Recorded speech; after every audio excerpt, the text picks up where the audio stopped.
وَيُبَيِّنُ آيَاتِهِ لِلنَّاسِ لَعَلَّهُمْ يَتَذَكَّرُونَ، اور اللہ اپنی آیات واضح کر رہا ہے لوگوں کے لیے تاکہ وہ نصیحت اخذ کریں۔ وَيَسْأَلُونَكَ عَنِ الْمَحِيضِ، اور وہ عورتوں کے ایام ماہواری کے بارے میں آپ سے سوال کر رہے ہیں۔ قُلْ هُوَ أَذًى، کہہ دیجئے وہ ایک ناپاکی بھی ہے اور ایک تکلیف کا مسئلہ بھی ہے۔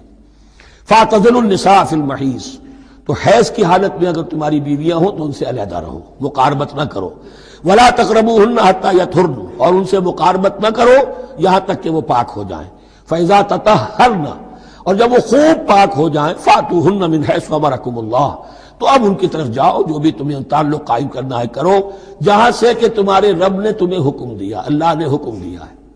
یہ اللہ کا حکم کیا ہے؟ یہ ہے امر طبیعی، ہر انسان جانتا ہے، ہر حیوان کو معلوم ہے، وہ طبیعی شے ہے۔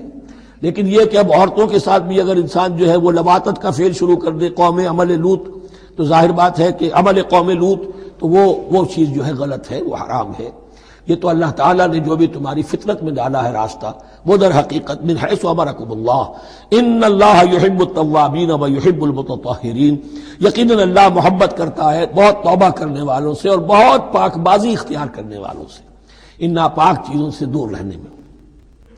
نساؤکم حرث لکم، تمہاری بیویاں تمہارے لیے کھیتیوں کے مانند ہیں، جیسے کھیت میں بوتے ہو، فصل کاٹتے ہو، بیویوں کے ذریعے سے اللہ تعالیٰ تمہیں اولاد عطا کرتا ہے۔ فاتو حرثکم انا شئتم، تو جو بھی کھیتی والی جگہ ہے ادھر تم جاؤ جدھر سے چاہو، یعنی اس میں یہ ہے کہ کوئی رکاوٹ نہیں ہے، وہ داہنی طرف سے بائیں طرف سے جدھر سے بھی ہو، لیکن ہو وہ فرج کے اندر، وہ وقت کے اندر معاملہ نہ ہو۔ فاتو حرثکم انا شئتم وقدموا لانفسکم، اور اپنے آگے کے لیے سامان کرو، یعنی اپنی اولاد۔ انسان جو ہے بڑھاپے کے لیے اس کا ایسٹ بنتی ہے اس کی اولاد۔ آج تو دنیا اولاد سے بھاگتی ہے، لیکن ایک زمانے میں تو اولاد جو ہے وہ عصائے پیری شمار ہوتی تھی۔ وَقَدِّمُوا لِأَنفُسَكُمْ وَاتَّقُوا اللَّهَ وَاعْلَمُوا أَنَّكُمْ مُلَاقُوهُ، اور اللہ سے کا تقوی اختیار کرو۔ ابھی آپ دیکھیں گے کہ جو حکم بھی شریعت کا آئے گا بار بار تکرار کے ساتھ جو ہے اس میں جو تقوی کا ذکر بار بار آئے گا کہ ایک قانون ہے اس کی قانونیت ہے، ایک ہے تقوی۔ قانون کی لاکھ پیروی کی جا رہی ہو، تقوی نہ ہو تو وہ قانون جو ہے وہ مذاق بن جائے گا، تماشا بن جائے گا۔ اس کے بعد مثالیں آئیں گی ابھی۔